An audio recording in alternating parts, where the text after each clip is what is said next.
رسول کریم صلی اللہ علیہ وسلم کے چچا ہیں ابو لہب. کون ہے؟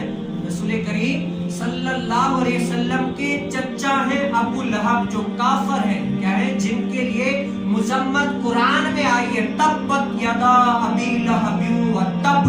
اے ابو لہب تیرے دونوں ہاتھ ٹوٹ جائیں کہ تو نے نبی کریم صلی اللہ علیہ وسلم کی طرف ہاتھ کا اشارہ کیا. مذمت آئی یہ مذمت.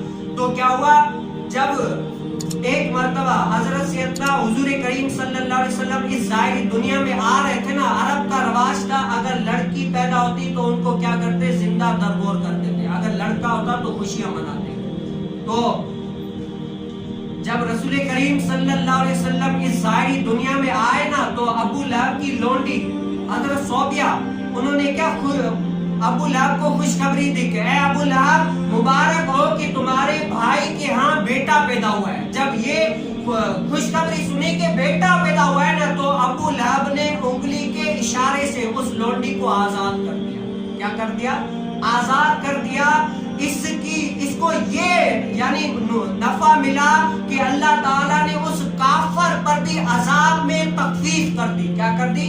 کافر پر بھی عذاب میں تخفیف کر دی. اور جس انگلی سے اس نے اشارہ کر کے آزاد کر دیا اس انگلی سے جو ہے نا اس کو پانی یا دودھ ملتا ہے. تو بتاؤ وہ کافر جو صرف بھتیجا پیدا ہو اس کی خوشی کرے تو اللہ تعالیٰ اس کے عذاب میں تخفیف کر دے. میں اور آپ تو رسول سمجھ کر خوشی کرتے ہیں.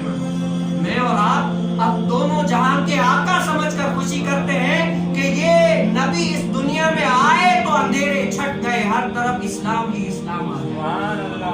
اور ہم ان کی ثنا میں ان کی تعریف میں گاتے رہتے ہیں. اعلیٰ حضرت رحمت اللہ تعالی علیہ نے یہ فرمایا کہ زمین و زمان تمہارے لیے، چنین و چنان تمہارے لیے، بدن میں ہے جان تمہارے لیے، دہن میں زبان تمہارے لیے. ہم آئے یہاں تمہارے لیے، اشارے سے چاند چیر دیا، چھپے ہوئے کل کو پھیر دیا. یہ تاب و تمام تمہارے لیے، امامت کل، ریاضت کل، سعادت